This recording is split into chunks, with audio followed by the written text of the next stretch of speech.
ओम नमः भगवते वासुदेवाय। प्रिय भक्तों, आज हम जिस महान और पुण्यकारी मास की चर्चा करने जा रहे हैं वह है ज्येष्ठ माह। यह मास भगवान श्री विष्णु के प्रिय महीनों में से एक है और विशेष रूप से इस मास में किए गए कार्यों का महत्व अत्यधिक बढ़ जाता है। यह महीना तप, त्याग और भक्ति के लिए अत्यंत उपयुक्त माना जाता है।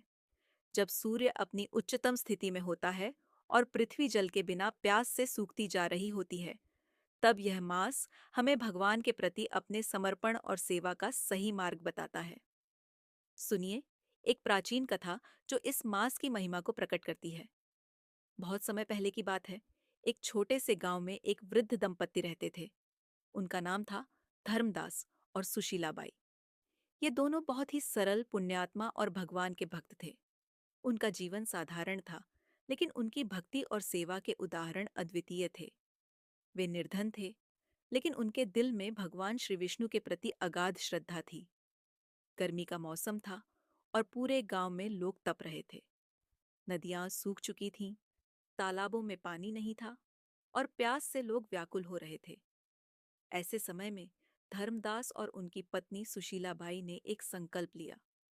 उन्होंने न केवल अपने घर को तप के लिए समर्पित किया, बल्कि अपने गांव के प्रत्येक व्यक्ति की सेवा में जुट गए। धर्मदास और सुशीलाबाई रोज सुबह उठकर गांव के कुओं से जल भरते और उसे प्यासे लोगों को पिलाने के लिए लेकर जाते।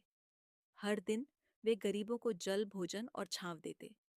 उनकी यह सेवा भगवान के प्रति उनका असीम प्रेम था।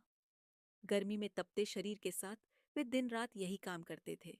सुशीलाबाई हर दिन भगवान श्री विष्णु का ध्यान करती और धर्मदास हर शाम भगवान की पूजा करते, उनकी स्तुति गाते। यह उनका व्रत था। उनका मानना था कि यह सेवा ही असली तपस्या है। जो व्यक्ति दूसरों की मदद करता है, वह भगवान का सच्चा भक्त है। एक दिन जब धर्मदास और सुशीलाबाई अपनी नियमित सेवा में लगे हुए थे, भगवान श्री विष्णु स्वयं एक वृद्ध ब्राह्मण के रूप में उनके पास आए। धर्मदास उन्हें देखकर आश्चर्यचकित हो गए, लेकिन उन्होंने उन्हें सम्मान दिया और कहा, आपका स्वागत है देव। हम आपके दर्शन के लिए भाग्यशाली हैं। कृपया बैठिए, मैं आपके लिए पानी लाता हूँ। धर्मदास और सुशीलाबाई ने भगवान विष्णु को जल पिलाया और उनके चरणों में श्रद्धा से प्रणाम किया। भगवान विष्णु उनकी सेवा से अत्यधिक प्रसन्न हुए और बोले, धर्मदास, सुशीलाबाई, तुम दोनों ने जो तप और सेवा की है वह अनुपम है। तुमने इस कठिन और तपते हुए महीने में अपनी सारी शक्ति दूसरों की सेवा में लगा दी। बोलो, क्या वरदान चाहिए? धर्मदास ने कहा, हे प्रभु, हमें कुछ नहीं चाहिए।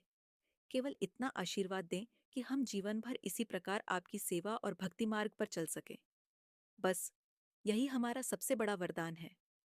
भगवान विष्णु ने मुस्कुराते हुए कहा, जो इस मास में तपस्या करता है, जलदान करता है और भगवान के नाम का स्मरण करता है, उसे मैं कभी अकेला नहीं छोड़ता। तुम दोनों का जो संकल्प है वह मुझे अत्यंत प्रिय है। तुम्हारे जैसे भक्तों के कारण ही पृथ्वी पर धर्म का पालन होता है।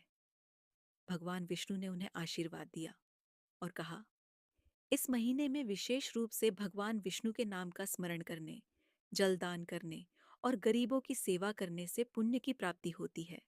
इस मास में जो भी श्रद्धापूर्वक सेवा करेगा, उसकी कठिनाइयां दूर हो जाएंगी और वह सच्चे सुख का अनुभव करेगा। प्रिय भक्तों, इस मास में भगवान विष्णु का स्मरण और सेवा करना अत्यंत फलदायी है। अगर हम इस महीने में सेवा कार्य करते हैं, जलदान करते हैं और भगवान का भजन करते हैं, तो हमें न केवल पुण्य मिलता है, बल्कि हमारी हर समस्या का समाधान भी होता है। इस महीने के प्रत्येक दिन को एक उपहार समझकर हमें भगवान के चरणों में समर्पित करना चाहिए। जो व्यक्ति इस मास में भगवान के नाम का जाप करता है, वह सभी प्रकार के दुखों से मुक्त हो जाता है और उसे जीवन भर का सुख प्राप्त होता है। अगर आपको इस कथा से प्रेरणा मिली हो, तो कृपया इस वीडियो को लाइक करें, अपने दोस्तों और परिवार के साथ शेयर करें और कमेंट में जय श्री विष्णु लिखकर अपनी श्रद्धा का प्रदर्शन करें। अगले अध्याय में जानिए ज्येष्ठ माह के विशेष दिन, विशेष रूप से ज्येष्ठ पूर्णिमा और उन दिनों के दौरान किए गए कुछ चमत्कारी कार्य।